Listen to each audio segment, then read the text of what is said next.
Is this normal? It's probably nothing serious. Maybe I'll feel better tomorrow.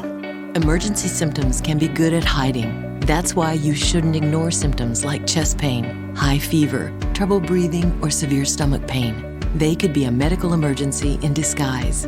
Thankfully, an Eastside ER is ready to serve you 24/7 with fast wait times and dedicated ER experts, so we can quickly help turn your questions into answers. Visit eastsidemedical.com. Broadcasting live from the Subaru of Gwinnett studio inside the Sonesta Gwinnett Place Atlanta Hotel. It's time for Gwinnett Business Radio. Gwinnett Business Radio is cared for by Eastside Medical Center, providing quality care to Gwinnett County and the greater Atlanta area for over 38 years.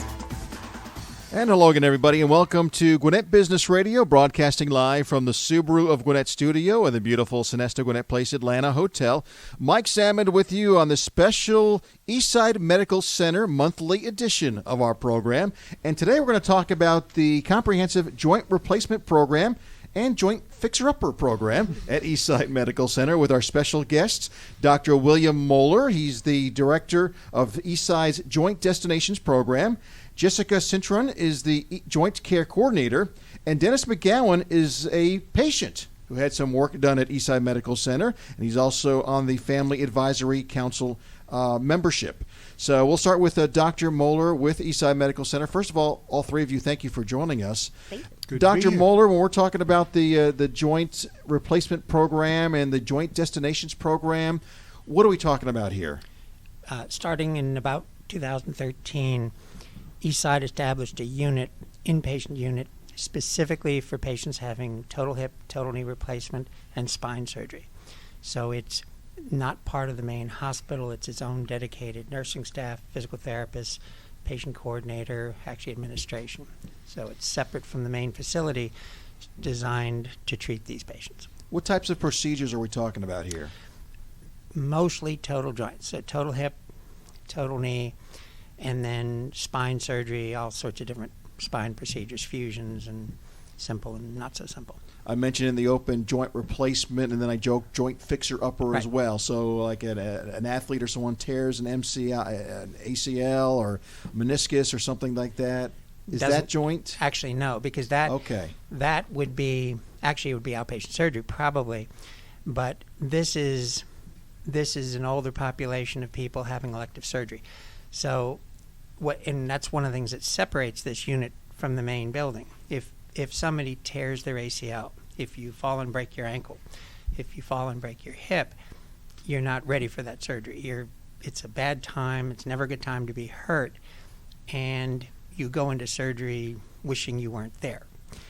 The Joint Destination Program, one of the things we concentrate on through patient education, through Jess, this is a positive thing. It's elective surgery, hopefully to relieve pain, improve your quality of life. So separating these patients from patients who are sick and in the hospital who don't really want to be there is critical. Mm-hmm. There's a different feel on the unit. Gotcha. You're the director of the program and also a surgeon. Orthopedic surgeon, right. All right. And Jessica, as the joint care coordinator, what does that job entail? So I see patients through the program from start to finish. So the patient sets up surgery with the physician, and they schedule to come into the hospital to do their pre-op, and they do a pre-op education class with me, typically about 10 days or more out from surgery. So they come to the hospital, they have lunch with us, and we do a complete education in regards to what they will expect in the hospital, basically telling them everything they want to know and don't want to know about the joint replacement process, how to be safe after surgery, how to set up their household before surgery so that when they do get home, they know exactly, where everything is, how to get to things. And then we also educate their family. So we invite them to have what we call a coach to come with them, a loved one to go through this process so that they know exactly what that expectation is. And we teach the coach just as much as we teach the patient, because we want them to remain in that safe environment at home. So I'm there every day on the unit while our patients are inpatient in the hospital, and then we do education while they're on the floor, And we also follow up with them after they leave the hospital, making sure that they are good. So I actually call each and every patient after they have discharged. And then a couple months after surgery, we actually invite them back to have dinner with us. So we invite them to see how they're doing, what they've been up to, what they've been able to accomplish, how they're getting back to life. Dennis comes to our dinners as well, talks to them about the long term, what it looks like when you go on vacation and you don't even think about your knee that you had replaced any longer and you have reached the finish line.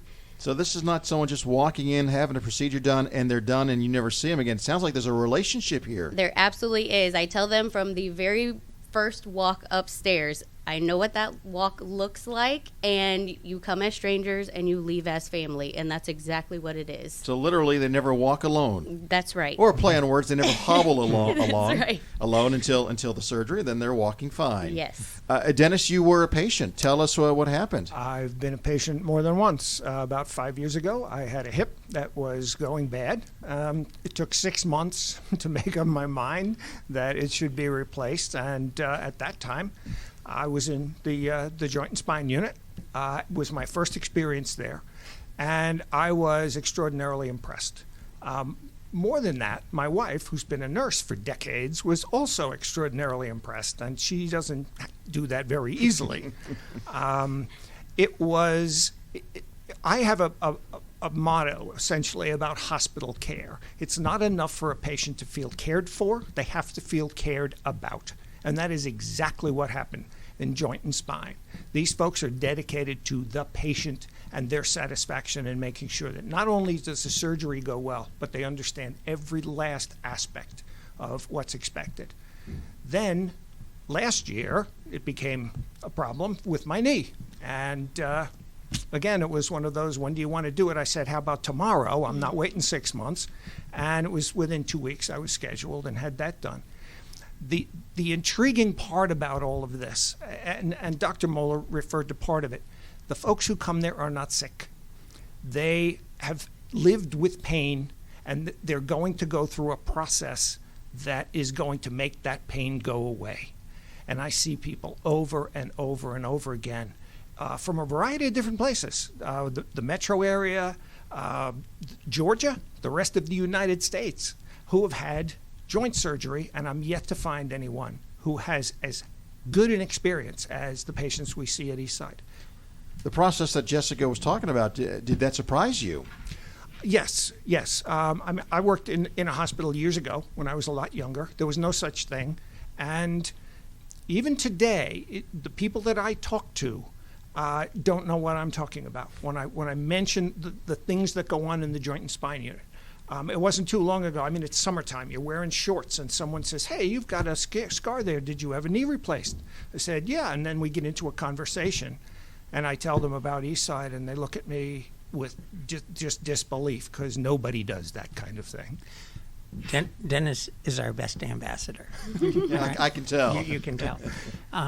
One of the things that both Jess and Dennis have said that's absolutely critical, patients fear the unknown.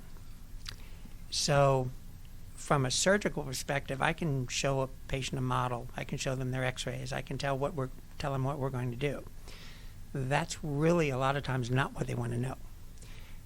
Jess tells them day to day, this is how you prepare, this is what to expect.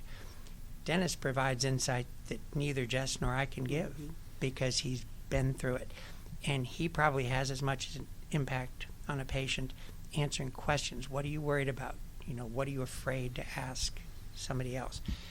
And he's up on the unit a lot. He comes to the meetings, he comes to the presentations, and he is a gem in terms of providing insight into this process. But I'd be a little concerned if he's in the operator room and right. he's got the white on and everything. That's the last so he's not in the operating last room. frontier, Okay. right? Right. Not on his standing. I got you. Right. But anyway, the interesting thing that he said, if you walk into a hospital and go down on a floor that's a medical floor where people are sick, there's a feeling. If you walk on Joint and Spine Center, it's different. And it's hard to explain, but there's a positivity. And it's anything from patient coordinator nurses, physical therapists, even the person walking in the room to empty your trash. They're upbeat. They want to know how you're doing. Can I do anything for you? What can I do to make your day better? You don't see that in a hospital. At least I haven't. That's what separates this facility. Well, I think there's a positivity, too, because what you're doing is you're helping people and you're making them better. But when's the last time you heard a patient leave a hospital and say, wow, this is way better than I expected? Can't wait to come back. Don't laugh, right? They do come back. Yeah. For other things, of course. Because Dr. Moeller does such a great job the first time.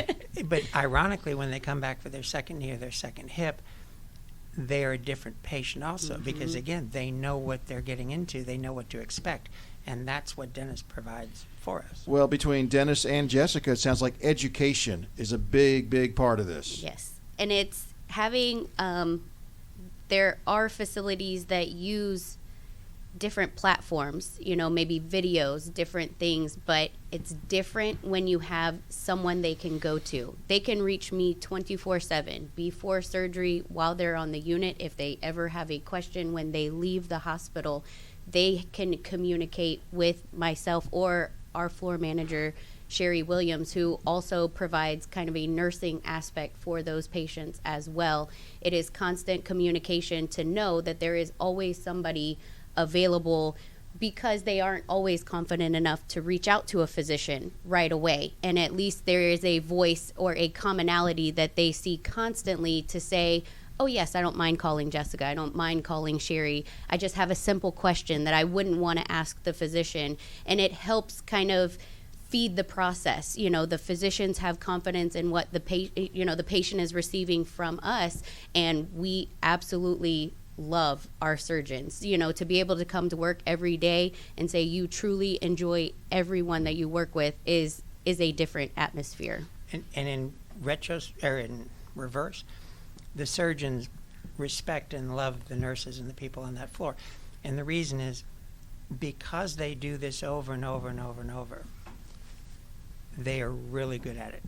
So it's unusual that a nurse will call me at night to ask me what to do. They may or may not call me to tell me what they're going to do, but it's unusual that they run into something they haven't handled before. And again, every patient is treated a little differently, but we've tried to make a common thread in terms of how we treat everyone. So every surgeon has a little, idiosyncrasies that they do, but in general, patients are treated with the same game plan. And that starts the day of surgery. They're out of bed the day of surgery. And again, think about that. That's not really what you'd expect, right? So if a patient had surgery this morning and a therapist walks in the afternoon and says, I'm going to get you up, your response is going to be, are you crazy? Leave me alone. Right, I just had surgery, right. Well, if they've been prepared that here's why we're getting you up, it reduces the risk of pneumonia, blood clots, complications. So it's important we get you up. You walk in the room and the patient says, well, let's go. It's a different mindset when you've prepared them for what's coming their way. Now, how long, Dr. Moeller, have you been practicing at Eastside Medical Center? 35 years. 35 years. So you've been there. Have you seen a program like this anywhere else? No. And usually, okay, I'm the old man at Eastside, so we'll talk about that. But in the old days, when I was younger, there was a surgical floor. So a patient, there might be somebody who had a gallbladder out, somebody who had a total knee, somebody who had their appendix, and then somebody with pneumonia or something. So isolating these patients made sense because you're going to get them together and get them moving, But even then, if you had surgery, somebody came in to get you out of bed and walked you up and down the hall. The Joint Destination program is different because everyone's together. So you eat together, you have physical therapy together, and what's interesting, Jesse will tell you this, is that patients who go through the program build almost a camaraderie or a bond. And I have patients who schedule their appointments for follow-up at the same time as their friends that they met at Joint and Spine. And they push each other to get better. And we realized that a long time ago, that if you have 5 people in a row after 1 or 2 days out of surgery, and one of them's bending their knee better, they all applaud, and then they try to bend their knee as well as the person next door. So they feed off each other. But answering your question, we used to keep people in bed for several days back in the 70s, 80s, and then get them up. And the average hospital stay when I was in residency in the early 80s was 2 weeks. The average hospital stay now is probably, I think nationally it's 2.3 days, but Eastside it's 1 or 2 days. So we're actually ahead of the national average. And that would have been unheard of 20 years ago, Well, the processes are changed. You have technology, of course, plays a big part now. So folks, and I know there's been folks in the past that have been hurting for a long time, and they don't want to go because I don't want to be rehabbing forever, and I'll be, just having to recover will take forever. These days, how quickly can you recover where you're back on your feet and you don't even think about it anymore? I mean, you're in the hospital maybe only 1 or 2 days, correct, but when's the recovery period over? Well, depends what you mean, but the average is people are used on a walker for a week or 2 and a cane for a week or 2. So in my practice, for instance, people come back 2 weeks post-op. Probably half of them, and that's the older patients, are on a walker, half of them younger patients on a cane, and 1 out of 15, 1 out of 20 come in unassisted walking. So, but they're still sore and they're not normal because they're rehabbing muscles that haven't worked correctly for a long time. Mm-hmm. By 6 weeks, they're walking, and by 3 months, they're pretty much out the door. So it's reproducible, although everybody's different. And one of the things we emphasize with patients is don't compare yourself. It's okay to try to outdo the next person, but everybody's different. Everybody recovers at a different rate. And don't listen to the patient who says, I had surgery and 3 days later I won the Boston Marathon. That's not true. Or I had, surgery and I was in bed for 6 months. That's not true either. So somewhere in the middle there is the norm. But the irony is you would not look at Dennis and say, I wonder if he's had a hip or a knee replacement. So the patients who talk the most are not the patients to listen to. The patients who do not make it a big deal that they had surgery because on a day-to-day basis they don't think about it. Those are the patients you stop and ask, what did you do? How did you do it? What's your advice to me? Because that is where the information comes from. Let's go back to the education part a little bit, talking with Jessica and Dennis. And there's an Eastside Patient Family Advisory Council.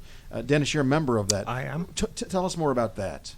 Well, what we attempt to do there is make sure that patients not only understand why they're there, but make sure that their stay is satisfactory, that they're happy. If you think about it in other terms, you might be thinking about customer satisfaction, that sort of thing, and some safety issues.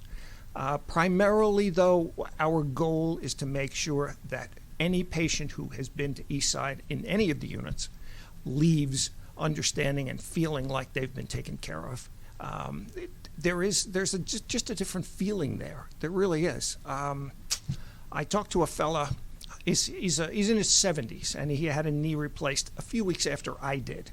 About 10 days later, I was out, and I saw him in a golf cart. He wasn't playing golf. He was just driving a golf cart. And he pulled over, and we chatted for a few minutes. And he was just singing the praises of the joint and spine unit. But it was his last sentence that impressed me most. He said, I couldn't believe I was in a hospital. That's the level that we see coming back. Jess and I see patients all the time who are nervous, they're anxious. Some of them are 70s and have never had surgery at all. The idea of anesthesia is frightening for them. I try and come back and see them either the afternoon after the surgery or the next day. Invariably, they're sitting in a chair smiling, and their answer is, gee, I don't know what I was worried about. Jessica, I don't know what you started here because all of a sudden my knee feels fine, but God, I missed those folks there, and it was such a pleasant stay. You've always almost making it too nice. Well, it's actually funny that you say that. So anyone and everyone who is a part of our program, from the doctor's office to patients to nurses, everyone across the board throughout the hospital, anyone that is going to be a part of our program and come in contact with our patients actually come through the education class. So we actually had one of our physician's assistants who was new to one of our practices, came to class, and after class she goes, I think I want a joint replacement. She's like, Yeah. how do you make it sound so good? But it is exactly that. It is the trust that we have in our physicians. It is the trust that we have, going both ways to be able to say, I know what the doctor is giving and I know what we can give, because we can give a completely different perspective than most, because a lot of times patients go, oh, well, I didn't really see the physician very much before my surgery, but you have us and we know what's gonna put you above and beyond your own expectations. Or we have dentists to come in and say, yes, this is what is going to bring you to the finish line. You have to put in the work. The surgeon is doing his portion, but it truly goes back on the patient. To have someone come back in, we have family members who come, as a coach for a patient, and they go, I will tell everybody in this room, it is the physical therapy and what you put into it that is going to give you your outcome. So it is the full circle that from me, who ultimately gets to be a glorified cheerleader on a daily basis, to give patients that positivity, just that feeling to know that you always have somebody on your side, I feel like is truly what I give. I enjoy being the presence for the patient. And what separates it is what Jesse just said. You're treating a patient as a person, not as a knee replacement, not as a hip replacement. It's a person. And like she said, the surgeons were on the unit once or twice a day, rounding, checking in, seeing how everyone's going. But they're with the patient on a continual basis. And so if a nurse comes up and says, this woman has a wedding coming, her nephew's getting married in 2 weeks, we would never know that. That's not a part of a history. Right. It's not on her chart. But that's what we need to know, because that may be the biggest concern this patient has post-op. So that's where the taking care of the patient, not the fact that they had surgery, can have a huge impact on the patient's experience in the hospital. We're talking about the Joint Destinations program at Eastside Medical Center on this special edition of Gwinnett Business Radio. And before we go on, I want to remind everybody that Gwinnett Business Radio is cared for by Eastside Medical Center, quality care close to home. Eastside has been a community health care leader for over 39 years. Nationally recognized for patient safety, Eastside focuses on delivering quality care with exceptional outcomes by using the most advanced technology and experienced physicians. And we're seeing that right here on this program. For more information on Eastside's system of care, visit eastsidemedical.com. Let's talk about that experience. You mentioned you've been there, Dr. Moeller, 35 years. Talk about the physicians. And you guys have seen a lot of hip replacements and shoulder replacements and elbows and knees and all that. So you see a lot of that. We do. And Eastside, I'm the oldest person orthopedically there. But we have a generation of younger ones coming behind. And it's interesting, the younger physicians, a lot of them are using technology. And Eastside bought a Mako, which is a specific robotic system designed to help put in total knees. And it's an alignment system. So, and again, it's a generational thing. The younger guys love the technology, use the machinery. The older ones don't necessarily see the need for it. All right. So it's not good or bad. It's just different. One of the things we were charged to do when we started the unit was taking the protocols of 6 or 8 different orthopedists and trying to coordinate them into one essentially game plan that everyone can follow, even though you can make little subtle differences depending on a surgeon's preference. And that was not as easy as it sounds, because usually surgeons do something for a reason. And as I said, one of Jesse's jobs is one patient will have drains and the other one doesn't. One patient, we used to use machines that move your knee. We don't do that anymore, but one would have it, the other one wouldn't. And they want to know why. Why did I have this and the person next door did not? And it's not necessarily right, wrong, good, bad.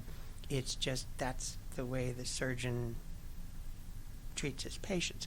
So, as I said, they had to coordinate all that into, don't worry about the little things. The ultimate prize is getting better, Right.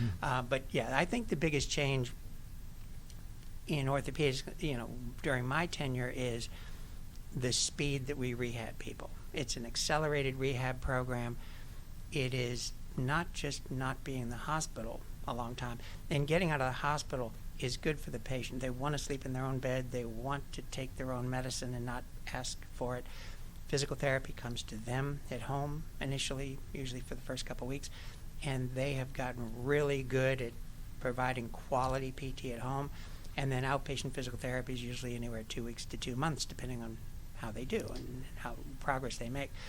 But it's a different mindset. I think that's the biggest difference. Gotcha. As we get close to the end of the program, we're talking with Dr. William Moeller, Jessica Cintron, and Dennis McGowan.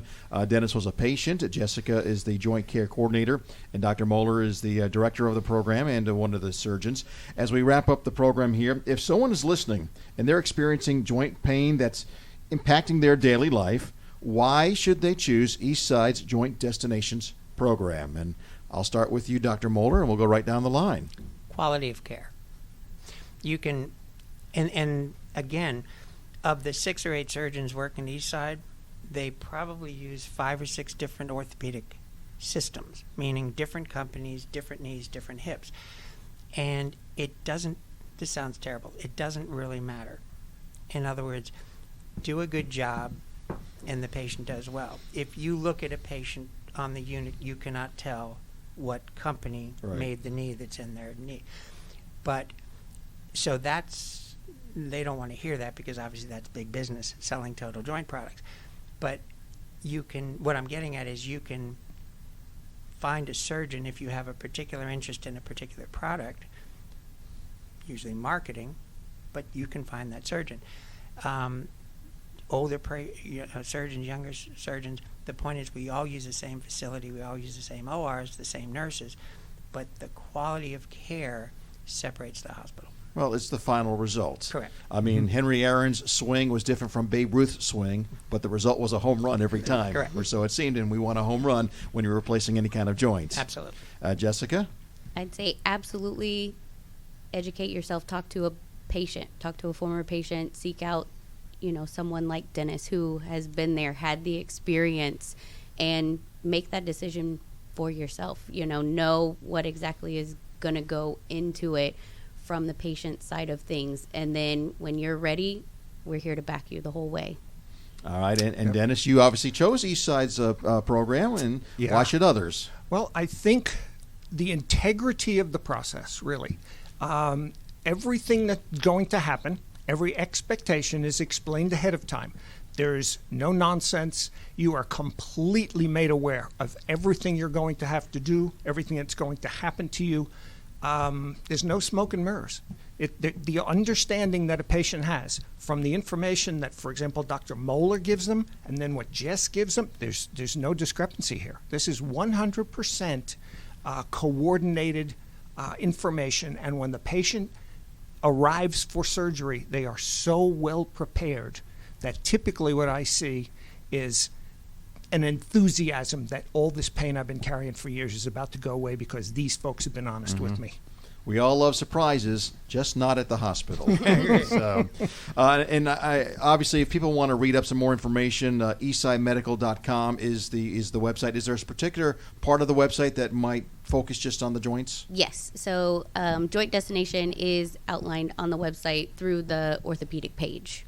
Great, and it's eastsidemedical.com. Thank you, all three of you, for joining us here on the program today. Great conversation. Thank Nice you. to be here. Before we leave, I want to remind you that love is what makes us Subaru, and we're broadcasting from the Subaru of Gwinnett studio. Get big savings and enjoy their hassle-free experience. Subaru of Gwinnett is where people sell cars. Visit SubaruofGwinnett.com and join their family today. Come on in and see the difference. If you're already a Subaruist, then follow Subaru of Gwinnett's Facebook page for the latest Subaru offers, news, and community events. My thanks to our guests for joining us again today on the program. You can listen to this program anytime, 24/7, by going going to businessradiox.com, select the Gwinnett Studio, and then click on Gwinnett Business Radio. Also, follow us on social media. Like us on Facebook. Follow us on Twitter. Connect with us on LinkedIn. We're all at Gwinnett Radio X. For our producer, Trey, I'm Mike, and we will see you next time right here on Gwinnett Business Radio.